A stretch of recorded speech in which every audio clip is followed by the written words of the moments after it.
Pemirsa El Kalam yang dirahmati Allah Subhanahu wa taala. Nah, salah satu konten terbaru di El Kalam, kita akan nonton bareng dengan para ustadz ya, dengan para syekh yang nantinya akan memberikan pandangannya, bisa berdebat dan lain sebagainya terkait dengan video yang akan nanti kita tampilkan. Nah, pada kali ini yang akan kita tonton bareng itu adalah video yang masih cukup viral dan hangat di masyarakat terkait dengan videonya narasi ya. Kalau di YouTube channelnya narasi itu membahas tentang sisi poligami yang dimonetisasi lah begitu. Nah, langsung saja mungkin ya tanpa berlama-lama, monggo Ustadz kita tonton bersama video berikut ini. Nanti santai saja ditonton, dan kemudian kalau misalnya ada yang perlu ditanggapi nanti saya pause gitu. Lewat kelas-kelas mentor berbayar, para mentor ini bahkan rela membayar biaya iklan di sosial media demi memperluas pasar. Monetisasi isu poligami pun mulai terjadi. Dalam 2-3 tahun terakhir, kamu pasti seringkali mendapat flyer atau poster seminar poligami berbayar dengan tarif jutaan rupiah di sosial media kalian. Saya Amira Salsabila, saya istri ketiga dari Coach Hafidin. Saya Sidah, istri keempat dari Ayah Hafidin. Saya Hafidin dan saya mentor poligami. Nah, istri pertamanya malah nggak mati. Sudah dicerai. Oh, udah dicerai. Kita sudah sampai di lokasi seminarnya, dan seminar berdurasi 9 jam ini. Semua pesertanya adalah perempuan-perempuan yang katanya mau belajar lika-liku kehidupan berpoligami. Baca yuk. Kami menangkap satu doktrin yang berulang-ulang ditekankan Kiai Hafidin pada peserta yang semuanya perempuan ini adalah mereka harus taat pada suami. Taat sebagai syarat mutlak. Ini mendorong saya untuk pergi langsung ke Banten untuk menemui keempat istrinya.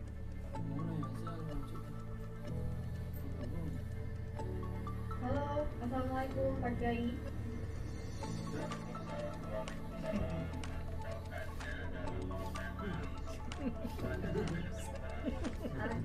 Bisa dicontoh Betul Pak Kiai. Yo, assalamualaikum. Salam Ustaz ya. Waalaikumsalam. Rumah saya itu rumah yang tempat istri kedua.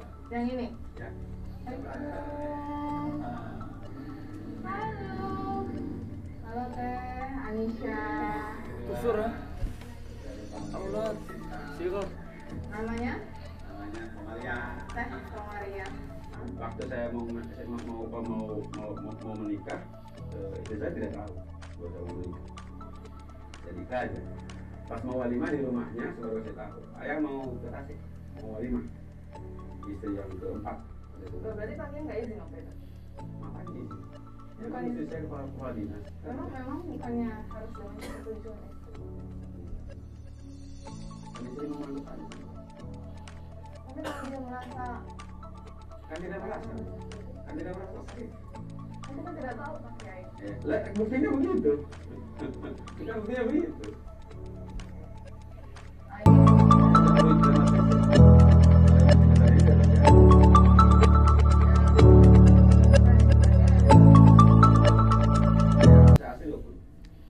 Baik pemirsa El Kalam yang dimuliakan oleh Allah SWT, dimanapun Anda berada, menanggapi tentang fenomena mentoring poligami berbayar yang sedang viral nih ya.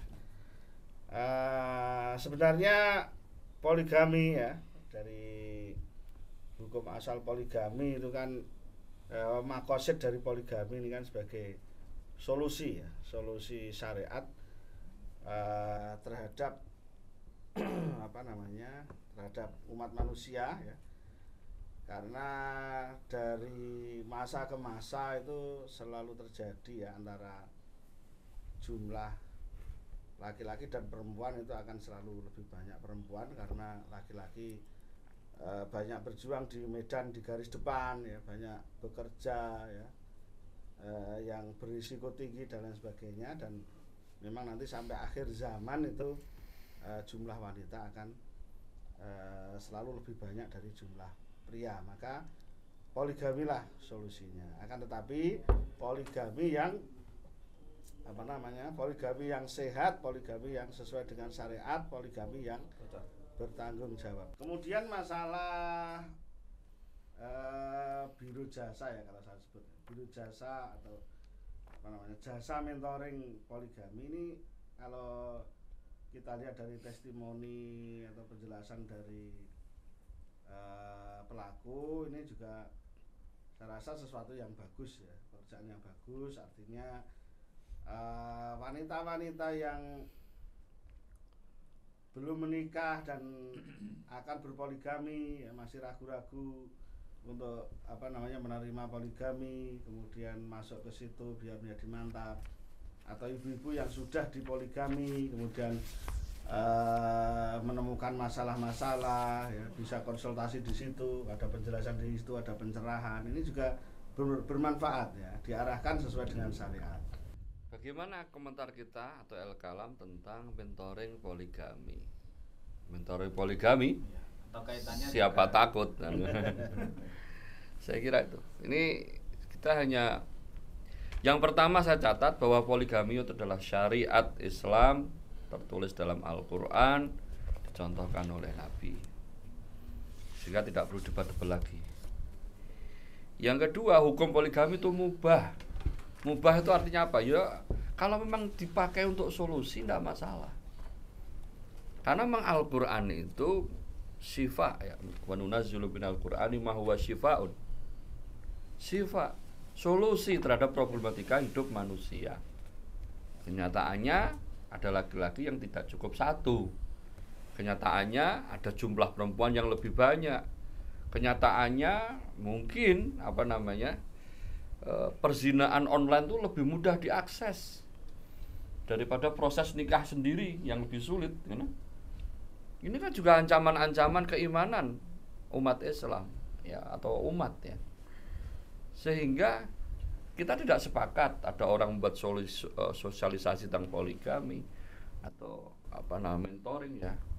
Hanya kita perlu melihat sosial demografi masyarakat Indonesia yang notabene tidak memiliki pemahaman yang cukup terhadap permasalahan poligami. Itu yang menjadi masalah. Membahas poligami itu seperti membahas hukum waris. Apakah selesai kita ceritakan tentang hukum waris, pembagian ashabul furud, ashabul taksib? Enggak cukup. Karena apa? Sosiodemografi masyarakatnya memang masyarakat yang tidak siap terhadap pembagian ala hukum waris. Pengennya didumroto, bagi rata semua, asas keadilan lah terusnya, katanya seperti itu. Sehingga kalau kita ceritakan, kita beritahu tentang hukum waris, mereka mudah sekali menolak karena merasa yang perempuan dapat bagian lebih sedikit. Kenapa seperti itu? Terjadi problematika pada proses pendidikan dan edukasi masyarakatnya. Singkat cerita, syariat Islam tidak hanya masalah poligami yang ditolak. Hukum potong tangan, hukum qisas. Coba kalau Anda bicara tentang hukum qisas, pasti banyak yang berkuar-kuar. Iya enggak? Jadi saya tidak melihat pada sisi poligaminya. Poligami adalah syariat Allah, hukumnya mubah. Mubah itu boleh dilakukan, boleh tidak. Kenapa banyak orang ribut? Anda mau melakukan silakan. Yang penting benar, kan itu kan? Yang penting Anda tanggung jawab dan benar. Apalagi mau ikuti aturan pemerintah. Aturan pemerintah sendiri saya pernah mengikuti itu. Ya kebetulan diminta tolong lah, ya, untuk menjadi saksi akan pernikahan yang kedua, proses pengadilan itu sudah bagus sekali menurut saya. Ada mediasi, ditemukan kedua belah pihak, dipastikan kalau tidak akan konflik, nafkah, kemampuan ekonomi laki-laki diukur oleh pengadilan. Bagus. Cuman masalahnya enggak itu. Masalahnya adalah ilmu atau pemahaman tentang poligami ini yang sangat minim sekali, sehingga tidak sedikit akhirnya para wanita menjadi korban pada kasus poligami. Ya kan? Coba yang poligami itu orang yang bertakwa, orang yang punya ilmu, saya yakin mereka ini akan menjadi sebuah syariat yang bisa dirasakan keindahannya. Tapi kalau yang melakukannya orang nggak punya ilmu, asas manfaat saja, ini pasti banyak korban yang akan berjatuhan. Maka menurut saya sekali lagi berbicara poligami itu mestinya yang kita lakukan adalah edukasi dulu, menata kesiapan masyarakat dulu. Mas Farid, mungkin saya cerita di tempat yang dulu pernah saya tinggal di sana ya, ketika usia SMP. Nah, jadi itu enggak, ini hanya cerita wakil aja, cerita fakta real di lapangan ya. Jadi RT saya itu nggak terlalu besar saat itu, saat usia SMP ya. Ya mungkin satu jalan gitulah, agak belok dikit. Nah, di situ itu tak dapetin, mohon maaf ya, perawan yang sudah menua itu ada 4 apa 5. Bahkan di antara mereka ada yang 2 dalam satu rumah, kurang lebih begitu. Di luar jandanya juga. Nah, saya juga pernah ngobrol-ngobrol dengan istri kurang lebih gitu. Kalau dibahas mana yang lebih siap untuk tinggal sendiri, janda atau perawan, maka jawabannya janda mungkin lebih siap untuk tinggal sendiri. Paling enggak dia pernah menikah, mungkin ada anak, dia ada hiburan. Tapi kalau perawan tuh katanya sakit, jadi sampai lama nggak menikah, dia pengen tahu menikah itu rasanya seperti apa, kurang lebih gitu. Terus berikutnya lagi pernah juga, ya bukan saya ngobrol sih, yang lain. Nah, walaupun dia agak malu-malu untuk cerita, sebenarnya dia ya masih perawan tapi bisa jalan-jalan terus, enggak masalah untuk jadi yang kedua, yang ketiga, yang keempat. Yang penting saya merasakan menikah itu kayak gimana sih gitu. Nah, jadi ya mungkin hal itu jadi pemikiran juga ya untuk mereka, para kaum laki-laki, ketika memang memiliki harta lebih, libido lebih dan sebagainya, ya mungkin ini adalah solusi juga. Wallahu ta'ala alam. Ya, hukum nikah itu kan jelas ya iso haram, nikah itu iso sunnah, wajib kan? iso sunnah, iso wajib, iso makruh, iso haram. Sama poligami ya gitu loh, maksud saya gitu. Jadi tidak perlu bahas terlalu ribet ya, tapi bagaimana kampanye poligami ini dilakukan dengan baik. Nah, gini aja sudah pro kontra. Kenapa viral? Karena sesuatu yang ditampilkan ini sesuatu yang tidak menjadi kesepakatan sebuah kaum, bangun, sehingga menjadi viral. Kenapa menjadi viral? Al-Quran sudah ada kok viral, ya kan? Ya karena pemahaman tentang poligami ini masih jadi pro kontra. Walaupun saya tidak menafikan juga korban-korbannya juga banyak. Ini yang menjadikan luka dan trauma ya masyarakat ini terhadap permasalahan poligami. Juga boleh dinafikan juga.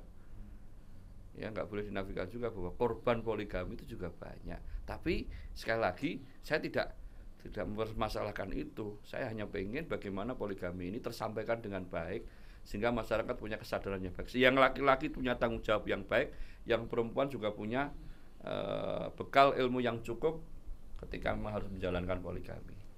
Tanpa itu akan keluar dari tujuan syariah berpoligami. Baik. An-Nisa ayat 3. A'udzubillahi minasyaitonirrajim. Fankihu ma tobalakum minan nisa'i mathna wa thulatha wa ruba'a. Ya, mathna wa thulatha wa ruba'a. Memang redaksinya pakai wa, tapi ini bermakna au. Artinya 2 atau 3 atau 4. Kemudian lanjutan ayat, fa in khiftum alla ta'dilu fawahidatan. Kalau kamu khawatir untuk tidak bisa berbuat adil, maka satulah. Satu cukup. Saya sepakat bahwa poligami dan satu itu pilihan. Makanya hukumnya mubah. Nggak perlu dibenturkan ya, nggak perlu itu sunnah dan nggak usah sampai seperti itu. Silahkan pilihan. Kalau memang betul-betul mampu secara finansial dan secara ilmu, silahkan, karena memang poligami juga far'un min furu'i syariah, cabang dari ilmu syariah. Begitu juga yang satu, yang penting jangan sampai yang poligami mencibir yang hanya satu, yang satu mencibir yang poligami. Ini yang nantinya akan ujung-ujungnya mengkritisi kebenaran syariah. Ayatnya jelas kok, ayatnya jelas. saya sepakat bahwa kesiapan ilmu itu lebih dominan diutamakan dan diutamakan. Itu pandangan saya seperti itu. Ini juga yang bikin video ini cukup viral itu kan ada beberapa pernyataan yang ada di sini yang mungkin karena kan memang kalau dari video ini tuh kayak lebih memperlihatkan sisi gelapnya gitu, sisi tidak baiknya dengan adanya promosi mentoring seperti ini kemudian dibayar seperti ini ya. Kalau misal dari kacamata pure dari video ini mungkin memang banyak tanggapan gitu. Ya, tadi juga ada yang misalnya dia sebelumnya kan punya istri kemudian diceraikan karena sudah menopause kayak gitu. Nah, itu yang banyak bikin ya ini makanya saya katakan ilmu tentang poligami itu harus benar-benar dipahami dengan baik sehingga kita tidak memiliki buruk sangka terhadap syariat ini. Ini yang buat Allah loh, yang tetapkan Allah. Allah yang menciptakan manusia dan Allah tahu kebutuhan manusia. Kan sepakat Al-Quran untuk mengatur kehidupan manusia. Nah, ternyata di antara hal yang harus diatur masalah poligami. Maka orang yang mau poligami harus tahu aturan. Kalau tidak, seperti tadi, istri sudah menopause, apa boleh dicerai? Kalau masalah boleh atau tidak boleh, like or dislike ini mas repot. Karena al-aslu fil hukmi zawad daimumah kan gitu. Hukum asalnya nikah itu selamanya gitu loh. Kecuali perempuan ini nusus, ada alasan-alasan tertentu yang memang boleh laki-laki itu mencerainya. Tapi sekedar monopause, punya alasan pengen punya anak banyak atau pengen ganti yang lain. Nah ini yang perlu dievaluasi. Terus bagaimana sampai publikasi besar-besaran? Nah publikasi ini niatnya untuk memberikan informasi, sosialisasi tentang sejauh mana permasalahan poligami itu ya oke aja. Namun ada satu hal, poligami nggak harus kaya. Ini yang saya masalah. Nggak harus kaya benar, tapi bisa mencukupi itu benar. Itu harus.